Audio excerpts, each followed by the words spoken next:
Education minister గా ఉన్న వ్యక్తి, ఫ్రీడమ్ ఫైటింగ్ లో బ్రిటిష్ వాళ్ళతో పోరాడడానికి ముందు ఉన్న వ్యక్తి, అతను ఏం చేశారు భారతదేశం కోసం హిస్టరీ ఒకసారి మీరు చూసుకోండి.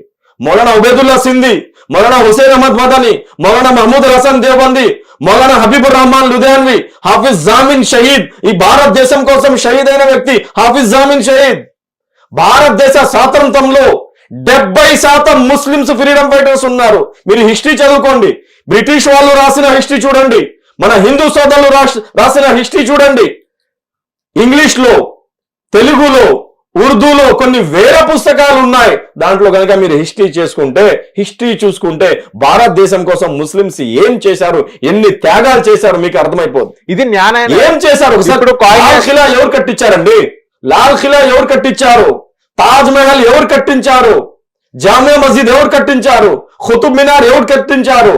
ఈ రోజు తాజ్ మహల్ చూడడానికి, లాల్ ఖిలా చూడడానికి, జామియా మస్జిద్ చూడడానికి, ఖుతుబ్ మినార్ చూడడానికి, చార్మినార్ చూడడానికి వీళ్ళందరూ బయట నుంచి వచ్చే వాళ్ళు ఉన్నాయో, ఎవరైతే చూడడానికి వస్తున్నారో, ఈ మొత్తం ఈ అజూబాలు ఎవరు కట్టించారండి? ముస్లింసే కట్టించారు. ఇది ముస్లింస్ భారతదేశానికి ఏమి ఇచ్చారని మీరు అడుగుతున్నారు.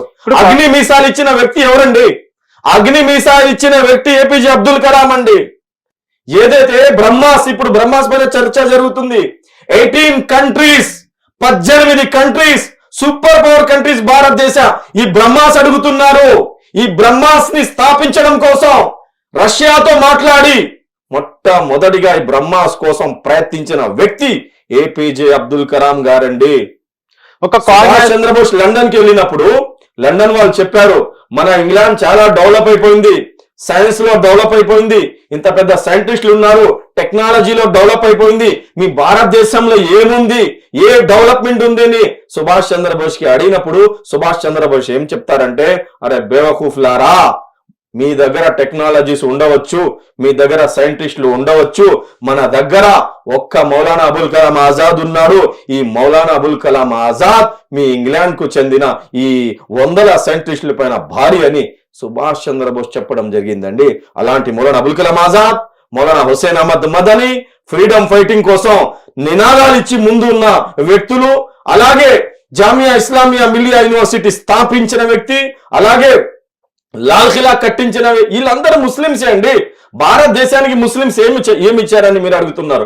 టీపు సుల్తాన్ ర్యాకెట్ అంటే ఎవరికి తెలియనప్పుడు, ఇంగ్లాండ్ వాళ్ళకు కూడా తెలీదు ర్యాకెట్ అంటే ఏమిటి. అలాంటప్పుడు టీపు సుల్తాన్ ఒక బాదుషా, టీపు సుల్తాన్ ఒక ఫ్రీడమ్ ఫైటర్. అలాంటి ఆ సమయంలో భారతదేశానికి సూపర్ పవర్ కంట్రీ లాగా మార్చారు. సూపర్ పవర్ కంట్రీ లాగా మార్చిన తర్వాత ఎన్నో కంట్రీస్ కి కొనే శక్తి భారతదేశానికి టిపు సుల్తాన్ షహీద్ రహమతుల్లాహ్ ఆ కాలంలోనే చేశారు. సూపర్ పవర్ కంట్రీ లాగా చేసి టీపు సుల్తాన్ షహీద్ ఏదైతే ర్యాకెట్ తయారు చేశారో 6 కిలోమీటర్ల వరకు ఆ ర్యాకెట్ వార్ చేసేది. బ్రిటిష్ వాళ్ళు టీపు సుల్తాన్ షహీద్ అయిన తర్వాత ఆ ర్యాకెట్లు ఇంగ్లాండ్ కి తీసుకెళ్తారు. లండన్ కు తీసుకెళ్లిన తర్వాత అక్కడ చెకింగ్ జరిగిద్ది. ఆపరేటింగ్ వాళ్ళకు తెలియక, ఇలాంటి ర్యాకెట్స్ ఇప్పటి వరకు మేము చూడలేదు, ఆపరేటింగ్ వాళ్ళకు తెలియక వాళ్ళు చాలా మంది సైంటిస్టులు దానిపైన రీసెర్చ్ చేసిన తర్వాత ఫతుహుల్ ముజాహిదీన్ అని ఒక పుస్తకం భారతదేశం నుంచి తెప్పించి దాని తర్వాత దాని ఆపరేటింగ్ మొత్తం నేర్చుకొని దాని తర్వాత వాళ్ళు డబ్బింగ్ కొట్టి మన భారత బిడ్డ టీపు సుల్తాన్ డబ్బింగ్ కొట్టిన తర్వాత వాళ్ళు ర్యాకెట్ తయారు చేశారండి. భారతదేశానికి ముస్లింస్ ఏమి ఇచ్చారు? సిరాజుద్దౌలా, టీపు సుల్తాన్ వీళ్ళందరూ భారతదేశ స్వాతంత్రంలో ముందు ఉండి భారతదేశం కోసం ఫ్రీడమ్ ఫైటింగ్ లో పాల్గొని షహీద్ అయిన వ్యక్తులండి.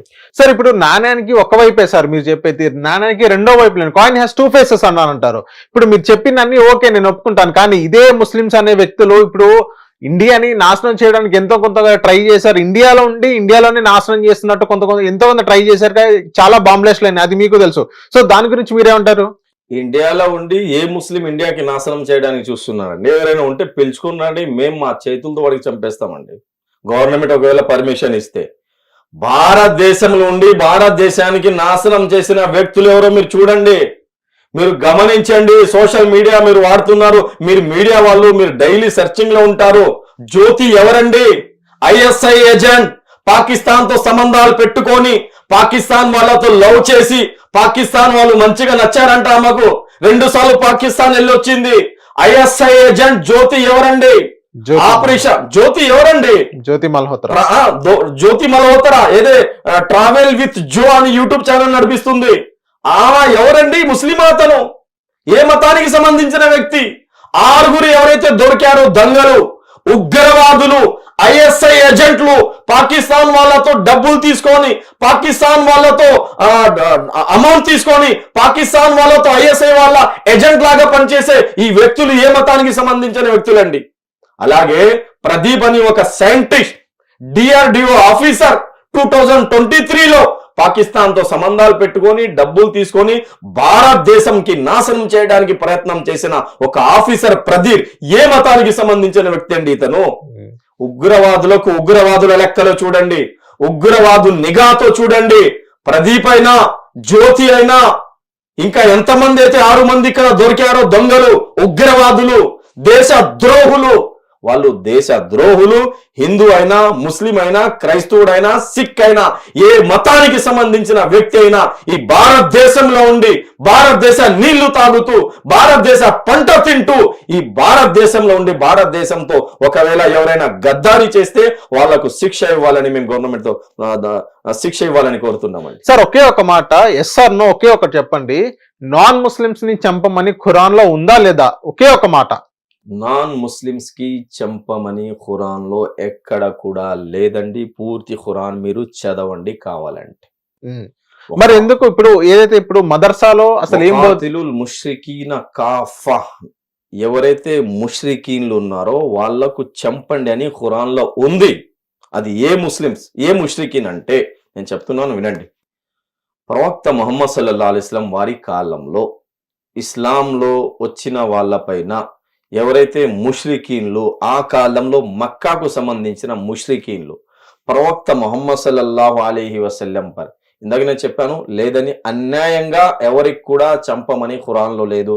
హిందూ అయినా, క్రిస్టియన్ అయినా, యూదుడైనా, సిక్ అయినా, ఏ మతానికి సంబంధించిన వ్యక్తి అయినా, మీ చుట్టుపక్క ఉండే ఏ మతానికి, ఏ కులానికి సంబంధించిన వ్యక్తులైనా వాళ్ళతో మంచిగా ఉండండి, వాళ్ళతో ప్రేమగా ఉండండి. వాళ్ళు ఆకలితో ఉంటే వాళ్ళకి ఆదుకోండి, ఇబ్బందులు ఉంటే వాళ్ళకి ఆదుకోండి. ఎవరైనా ఆకలితో నిద్రపోతే, ఏ మతానికి, ఏ కులానికి సంబంధించిన వ్యక్తి అయినా నీ చుట్టుపక్క ఉండే వ్యక్తుల్లో ఆకలితో నిద్రపోతే, నువ్వు కడుపు నిండా తిని నిద్రపోతే నువ్వు విశ్వాసి కాలివని దైవ ప్రవక్త ముహమ్మద్ సల్లల్లాహు అలైహి వసల్లం చెప్పేశారు. అంటే ఖురాన్ లో ముష్రికీన్లకు చంపమని ఉంది. ఎలా ఉంది అది మీకు స్పష్టంగా నేను చెప్తాను. ఈ పూర్తి మాటలు మీరు వింటే మీకు అర్థమైపోద్ది. ముష్రికీన్లు ఎవరైతే మక్కాకు సంబంధించిన ముష్రికీన్లు ప్రవక్త ముహమ్మద్ సల్లల్లాహు అలైహి వసల్లం వారిపై, ప్రవక్త గారి సహాబాలపై, ప్రవక్త గారి శిష్యులపై దౌర్జన్యం చేస్తూ వాళ్లకు చంపడానికి ఎవరైతే ప్రయత్నం చేశారో, వాళ్లకు లేకుండా ఇస్లాంని ఖతం చేయడానికి ఎవరైతే ఆ కాలంలో ప్రయత్నం చేశారో, ఆ దుష్ట శక్తులు, ఆ ఉగ్రవాదులు, ఆ ముష్రికీన్లు, మక్కాకు సంబంధించిన ముష్రికీన్లు ఎవరైతే ప్రవక్త గారి పైన జులుం చేసే వాళ్ళో వాళ్ళతో మీరు పోరాటం చేయండి. వాళ్ళు మీకు కొట్టడానికి వస్తే, మీకు చంపడానికి వస్తే, డిఫెన్స్ కోసం, మిమ్మల్ని మీరు కాపాడడం కోసం, మీ ధర్మాన్ని మీరు కాపాడడం కోసం వాళ్ళతో ఫైటింగ్ చేయండి. అవసరం పడితే వాళ్ళకు ఖతం చేయండి, చంపేయండి అని స్పష్టంగా ఖురాన్ లో ఉంది. దీంట్లో ఎటువంటి డౌట్ లేదు. చిన్న మాట అండి, పాకిస్తాన్ భారతదేశానికి యుద్ధం జరుగుతుందండి. మన ఆర్మీ చీఫ్ కమాండర్ గారు చెప్పేశారు, పాకిస్తాన్ ఆర్మీ వాళ్ళు ఎవరైతే మీకు కొట్టడానికి వస్తున్నారో, భారతదేశానికి నాశనం చేయడానికి వస్తున్నారో, భారతదేశం పైన హమ్లా చేయడానికి వస్తున్నారో, భారతదేశం పైన అటాక్ చేయడానికి వస్తున్నారో వాళ్ళతో మీరు ఫైటింగ్ చేయండి, వాళ్ళకు చంపండి అని ఆర్డర్ ఇచ్చారండి. చిన్న మాట, ఆర్డర్ ఇచ్చారు, జంగ్ జరిగింది, యుద్ధం జరిగింది, దాని తర్వాత ఆగిపోయింది, మొత్తం శాంతి వచ్చేసింది అనుకోండి. ఒకవేళ ఒక మనిషి కొత్తగా ఆర్మీలో చేరాడు, ఎప్పుడో ఆర్డర్ వచ్చిన ఆర్డర్కు పట్టుకొని, అరే మన ఆర్మీ చీఫ్ అప్పుడు ఆర్డర్ ఇచ్చారు వీళ్ళతో ఫైటింగ్ చేయండి అని, వెంటనే ఇప్పుడు కూడా ఫైటింగ్ చేయరు కదండి. ఇప్పుడు చేయరు కదా. అవసరమైన అప్పుడు ఎప్పుడు ఆర్డర్ ఇచ్చారు దానికి ఇప్పుడు ఫాలో చేయలేము, సమయాన్ని బట్టి మాట ఉంటది. ఫ్రీడమ్ ఫైటింగ్ లో భారతదేశంలో ఎప్పుడైతే బ్రిటిష్ వాళ్ళు వచ్చారో, ఆ బ్రిటిష్ వాళ్ళతో పోరాడడం కోసం, బ్రిటిష్ వాళ్ళతో జిహాద్ చేయడం కోసం, జంగ్ చేయడం కోసం, యుద్ధం చేయడం కోసం మన ఉలమాలు, మత గురువులు ఫత్వా ఇచ్చారండి. షా అబ్దుల్ అజీజ్ మొహద్దీస్ దెహ్లవీ రహమతుల్లాహి మొట్టమొదటిగా ఫత్వా ఇచ్చారు. బ్రిటిష్ వాళ్ళతో పోరాడండి. ఏ బ్రిటిష్ వాడైతే భారతదేశానికి కబ్జా చేయడానికి వస్తున్నాడో, భారతదేశానికి నాశనం చేయడానికి వస్తున్నాడో ఆ బ్రిటిష్ వాళ్ళతో పోరాడండి, వాళ్లకు ఖతల్ చేయండి, వాళ్ళకి చంపండి అని అప్పుడు ఫత్వా జారీ చేశారు. ఆ ఫత్వా చూసిన తర్వాత మదరసాల నుంచి ఉలమాలు, హాఫిజులు వీళ్ళందరూ బయటికి వచ్చి ఆ బ్రిటిష్ వాళ్ళతో పోరాడడానికి మిలిటరీలో, ఆర్మీలో చేరారు, ముజాహిదీన్ లాగా మారారు. ఫ్రీడమ్ ఫైటింగ్ లో ఎవరైతే ముజాహిదీన్లు ఉన్నారో